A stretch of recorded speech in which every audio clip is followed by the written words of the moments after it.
Hello students, जैसा कि आपका 17th फेब को मैथ्स का बोर्ड एग्जाम है, तो आज अपन ये डिस्कस करने वाले हैं कि किस तरीके से आपको अगले 2 दिन भी नहीं, कल 16th है और उसके बाद आपको 17th को मॉर्निंग को अपने आप को किस तरीके से फिजिकली और मेंटली और मोरली भी बोल सकते हैं, किस तरीके से अपने आप को मैनेज करना है ताकि आप बोर्ड एग्जाम में अच्छे से परफॉर्म कर पाओ। ये इसलिए ज़रूरी हो जाता है क्योंकि अगर मान लो आपने साल भर मेहनत की और बोर्ड एग्जाम वाले दिन आप परफॉर्म नहीं कर पाए तो पूरी साल की मेहनत आपकी खराब हो जाएगी। तो आज अपन वही देखेंगे आपको क्या डूज हैं, क्या डोंट्स हैं, जो कि आपको ध्यान रखने हैं अगले 2 दिन में आपको क्या करना है और क्या नहीं करना है। तो चलिए 1 बाय 1 करके स्टार्ट करते हैं। तो सबसे पहले अपन बात करते हैं 16th फेब की, मतलब कल की। तो कल आपको क्या करना है, सबसे पहले अपन डूज देख लेते हैं।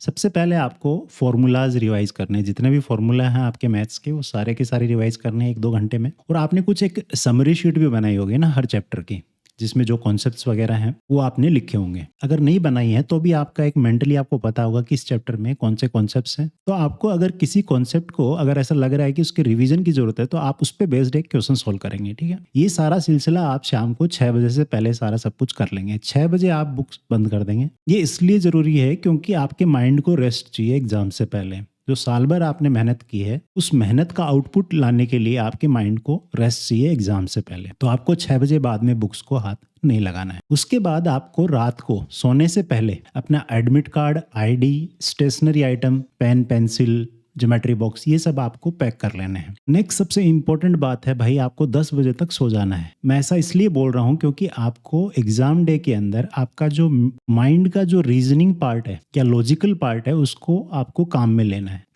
और अगर आपने रेस्ट नहीं लिया तो वो जो रीजनिंग पार्ट है आपका वो प्रॉपरली काम नहीं करेगा और वो आपकी परफॉर्मेंस को डिग्रेड करेगा। तो आपको मेक श्योर करना है कि एग्जाम से पहले नाइट को 7 से 8 घंटे की नींद लेनी ही लेनी है। नेक्स्ट, आपको सोने से पहले 5 या 10 मिनट आपको विजुअलाइज करना है काल्मली, एकदम ठंडे दिमाग से, है ना। आंख बंद करनी है और विजुअलाइज करना है कि आप एग्जाम हॉल में बैठे हो और पेपर आपके सामने और कामली आप बहुत ही आराम से आप क्वेश्चंस को सोल्व कर रहे हो। तो इससे होगा क्या, आपका माइंड प्रिपेयर रहेगा नेक्स्ट डे के लिए।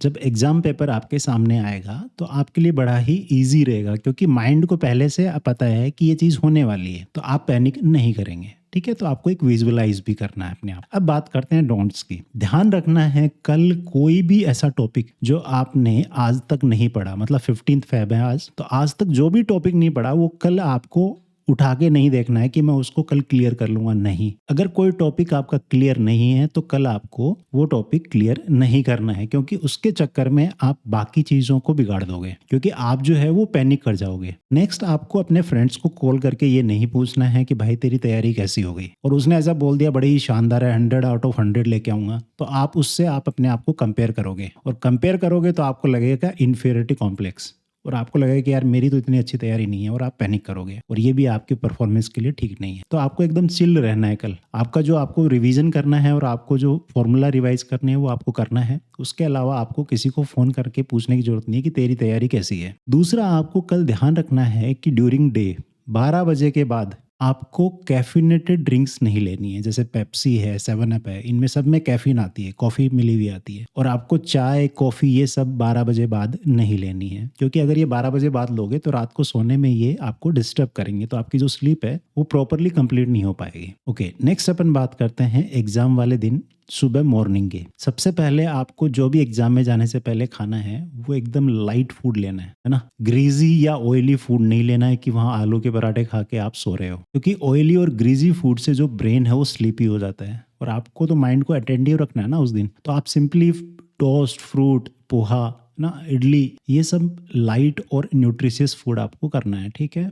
हैवी, ग्रीजी, ऑयली फूड नहीं खाना है आपको। नेक्स्ट, आपको मेक श्योर करना है कि आप 9:30 बजे तक एग्जाम सेंटर पे पहुंच जाएं क्योंकि 10 बजे शार्प क्या है वो गेट बंद हो जाते हैं, उसके बाद एंट्री नहीं मिलती है। अब अपन बात करते हैं कि आपको 17th की मॉर्निंग को क्या नहीं करना है। आप एग्जाम सेंटर पे पहुंच गए। बहुत सारे बच्चे क्या करते हैं, एग्जाम सेंटर पे पहुंचते हैं, बुक साथ में लेके जाते हैं, वहां खोल के बैठ जाते हैं। ऐसा नहीं करना है क्योंकि अगर आपने वहां पे बुक ओपन की और कुछ टॉपिक्स डिस्कस किए किसी दोस्त के साथ में, तो वहां पे आपको कोई ऐसा टॉपिक मिल गया या ऐसा क्वेश्चन मिला जो आपने नहीं सोल्व किया है, तो आपके माइंड को सिग्नल जाएगा कि मेरी अच्छी तैयारी नहीं है। हैं और आपका मोरल डाउन होगा और आप पैनिक कर जाओगे। तो ये सब नहीं करना, आपको चिल करना है, शांति से बैठना है वहाँ जाके एग्जाम सेंटर के बाहर, अपने आप को बिल्कुल काम रखना है आपको, ठीक है। नेक्स्ट, अगर एग्जाम हॉल में आपको पेपर मिलता है और पेपर देखने में टफ लगा आपको, तो आपको पैनिक नहीं करना है, वो पेपर सबके लिए टफ है। तो उस केस में जो मार्किंग है वो ईजी हो जाएगी। तो अगर टफ है तो सबके लिए टफ है, ईजी है तो सबके लिए ईजी है ना। तो ईजी अगर दिखे आपको कि पूरा पेपर आ रहा है तो और कॉन्फिडेंट नहीं होना है भाई, और कॉन्फिडेंस में मिस्टेक्स होने के चांसेस होते हैं। आपको काम रहना है, बैलेंस्ड रहना है, ना तो ओवर एक्साइटेड होना है और ना ही डिप्रेस्ड होना है, अपने आप को एकदम काम रखना है। क्लियर है। नेक्स्ट, आपको एग्जाम हॉल के अंदर 15 मिनट्स मिलते हैं पेपर को रीड करने के लिए। तो वहाँ पे अपने टाइम को कैसे वाइजली यूज़ करना है। तो सबसे पहले आपको जो फ्रंट पेज पे number of questions and number of pages कितने हैं इस पेपर में, वो जो आपको दिए होते हैं वो चेक करने हैं कि अवेलेबल हैं कि नहीं वो क्वेश्चंस आपके पेपर में, कोई पेज मिसिंग तो नहीं है, ठीक है। नेक्स्ट, आपको जब आप क्वेश्चन पेपर रीड कर रहे हो तो वहाँ पे आपको कुछ क्वेश्चंस बड़े ही इजी से दिखेंगे, है ना। तो उनको आपको मार्क कर लेना है। अब मार्क करने से होगा क्या, आपको ये समझ में आ जाएगा कि कौन से सेक्शन के अंदर मेरे को सबसे ज़्यादा ईजी क्वेश्चंस लग रहे हैं। तो आप सबसे पहले उस सेक्शन से स्टार्ट करो पेपर को। एक बार आपकी रिदम बन गई तो आप इजीली जो हार्ड क्वेश्चंस हैं उनको भी सोल्व कर पाओगे। नेक्स्ट, रीडिंग करते टाइम ही आपको देख लेना है कि जो इंटरनल चॉइसेस क्वेश्चंस होते हैं ना, उसके अंदर उनमें से कौन सा क्वेश्चन आपको सोल्व करना है ना। तो उसको टिक कर लेना है। और वाले जो क्वेश्चंस होते हैं तो उसमें आपका टाइम वेस्ट नहीं होगा जब आप पेपर सोल्व करो, क्योंकि पहले से डिसाइडेड है कि तुम्हें कौन सा क्वेश्चन सोल्व करना है। तो वहाँ पे इजीली आप उस क्वेश्चन को सोल्व करके आगे बढ़ जाओगे। Next point is mental map. Mental map मतलब आपको जब ये 15 मिनट्स के दौरान ही आपको डिसाइड करना है कि सेक्शंस जो हैं पेपर के, कि कौन से सेक्शन को आपको पहले करना है, कौन से को बाद में करना है। तो आपको जैसे सी पहले करना है, फिर बी करना है, फिर डी करना है, फिर ए करना है। तो ये सीक्वेंस आप इसी दौरान आप डिसाइड कर लेना, तो इसमें टाइम वेस्ट नहीं होगा बाद में। नेक्स्ट, अब अपना 15 मिनट्स का टाइम ओवर हो गया, अब आपको पेपर स्टार्ट करना है। तो उस टाइम आपको क्या करना है, सबसे पहले आपको रफ वर्क के लिए जो आपका पेज है उसके राइट साइड में आपको एक वाइड मार्जिन ड्रॉ करना है, एक लाइन ड्रॉ करनी है कुछ इस तरीके से। जैसे यहाँ पे मान लो मेरे को ड्रॉ करनी होती तो मैं कुछ इस तरीके से यहाँ पे ड्रॉ कर ले और यहाँ पे मैं लिखता RW, ठीक है। तो इससे होगा क्या, इधर आप फेयर वर्क कर रहे होगे, यहाँ पे जो कैलकुलेशंस रिक्वायर्ड है वो रफ वर्क आप यहाँ कर लोगे। साथ आपको रफ वर्क लास्ट पेज पे आप कर रहे हो जाके या पेपर के ऊपर कर रहे हो, है ना, ऐसा नहीं करना है। लास्ट पेज पे बार बार आप पीछे पलट रहे हो फिर आगे आ रहे हो तो उससे टाइम वेस्ट होगा। नेक्स्ट पॉइंट आपको ध्यान रखना है कि जब आप कोई क्वेश्चन को कर रहे हो और आपको कॉन्फिडेंस नहीं आ रहा कि यार पता नहीं मैं गलत आंसर भी इसमें आ सकता है मेरा, तो आप वहाँ पे झिझके नहीं, आप हर एक स्टेप को प्रॉपरली करते जाएं, क्योंकि आंसर अगर रॉन्ग भी आ गया ना तो आपको स्टेप्स के मार्क्स मिलेंगे। अगर आपने स्टेप्स सही से किए हैं तो वहाँ आपको मार्क्स मिलेंगे। तो आपको कोई भी क्वेश्चन को इसलिए छोड़ के नहीं आ जाना है कि आपको उसका आंसर जो है वो गलत मिलेगा, ठीक है, क्योंकि नेगेटिव मार्किंग है नहीं।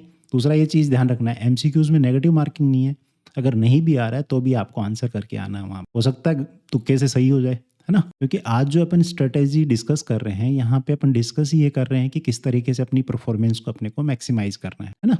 तो आपको कोई भी क्वेश्चंस को छोड़ के नहीं आना, सारे क्वेश्चन अटेम्प्ट करने हैं। कोई क्वेश्चन ऐसा लग रहा है कि फाइनल आंसर गलत आ रहा है तो भी आप ऐसा करो, उसके स्टेप्स लिखो, स्टेप्स के आपको मार्क्स मिलेंगे। कोई फॉर्मूला यूज हो रहा है तो फॉर्मूला लिखो, ठीक है। नेक्स्ट स्टेप में अगर मान लो आपको कोई ऐसा क्वेश्चन हुआ जिसमें आप अटक गए, तो वहां पे ज्यादा टाइम वेस्ट नहीं करना है। मान लो 2 नंबर का क्वेश्चन है, उस पर आप अटक गए तो मैक्सिमम 3 या 4 मिनट आप वहां पे यूज करो उस क्वेश्चन को सॉल्व करने के लिए। अगर नहीं सॉल्व हो रहा है तो उसको मार्क करके आगे बढ़ जाओ, वहाँ स्पेस छोड़ दो, बाद में जब लास्ट में टाइम बचेगा तो अपन उसको सोल्व कर लेंगे। ऐसा नहीं हो कि अपन इसी पे लगे रहें और बाकी पेपर छूट जाए। दूसरा, आपको ध्यान रखना है कि जो भी आंसर आप करोगे, जैसे मेंसुरेशन है ना, उस चैप्टर में आपको centimetre square, centimetre cube, metre cube, ये सारी यूनिट्स लिखनी है। अगर नहीं लिखोगे तो मार्क्स कट जाएंगे वहाँ पे। अब आपको क्या नहीं करना है उस टाइम पे जब आप पेपर सोल्व कर रहे हो। पहला, अगर कुछ गलत हो गया तो वहाँ पे स्क्रिबल नहीं करना, मतलब आप वहाँ पे एकदम काट दो। जैसे ऐसे मान लो ऐसे कुछ गलत हो गया ये वाला पार्ट, तो आप ऐसा नहीं करना है कि आप ऐसे करके आ रहे हो, है ना। बड़ा गंदा सा लगता है। जो पेपर चेक कर रहा होगा उसका मूड खराब कर देगा और आपके मार्क्स पे इफेक्ट आ सकता है। आपको क्या करना है, सिंपली एक स्ट्रेट लाइन इस तरीके से आपको उसके ऊपर ड्रॉ कर देनी है। इससे आपका समझ में आ जाए कि मिस्टेक है भाई,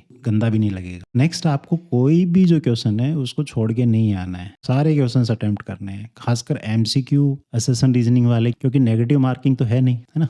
तो सारे क्वेश्चन आपको अटेम्प्ट करने हैं। नेक्स्ट पॉइंट, ये बच्चों को सबसे ज़्यादा परेशान करता है भाई, जो थोड़े से इंटेलिजेंट बच्चे होते हैं या जिनकी बहुत अच्छी तैयारी होती है, तो वो क्या करते हैं कि कोई क्वेश्चन मान लो उनको नहीं आ रहा, वहाँ पे लग रहा है कि यार ये मेरे से हो जाएगा क्योंकि ऐसा क्वेश्चन मैंने किया है, बट वहाँ पे क्या होता है एग्जाम में कि मान लो अटक गए वो वहाँ पे उस क्वेश्चन में, तो वो ईगो पे ले लेते हैं कि यार नहीं, मेरे को तो ये ऐसा क्वेश्चन मैंने सोल्व किया था तो मैं इसको यहाँ पे सोल्व करके ही रहूँगा।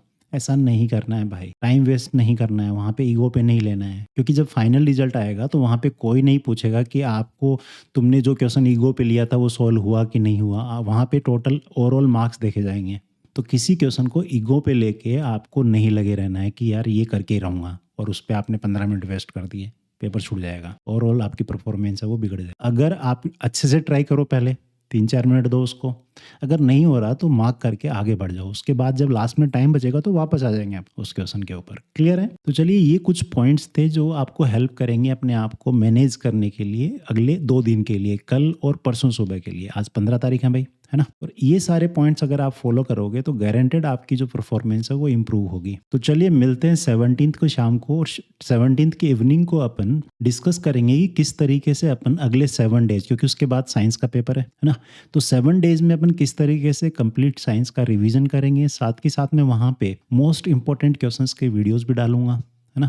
मोस्ट रिपीटेडली आस्क्ड जो क्वेश्चन है प्रीवियस ईयर्स वाले, वो सारे भी मैं क्वेश्चंस वहाँ डालूंगा उन 7 डेज में। और लास्ट 10 ईयर्स के पैटर्न पे बेस्ड मोस्ट एक्सपेक्टेड जो क्वेश्चंस है उसकी भी अपन एक लंबा वीडियो डालेंगे। हो सकता है मैं लाइव ले लूँ क्लास, ठीक है? अगर लाइव लूँगा तो मैं आपको इन्फॉर्म कर दूंगा, अदरवाइज वीडियोस तो आएंगे। तो अगर चैनल को सब्सक्राइब नहीं किया है तो चैनल को सब्सक्राइब कर लो, बहुत ही तगड़े वाला कंटेंट आने वाला है अभी, है ना, अगले 7-8 डेज में। और गारंटेड साइंस में तो आप फोड़ दोगे पेपर को। बस जितने भी मैं वीडियोस डालूं उनको प्रॉपरली आपको देख लेना है। तो चलिए मिलते हैं 17th के शाम को। टिल देन कीप लर्निंग, और वीडियो को लाइक करें और अपने फ्रेंड्स के साथ शेयर करें ताकि उनको बेनिफिट मिले। चलिए, बाय बाय।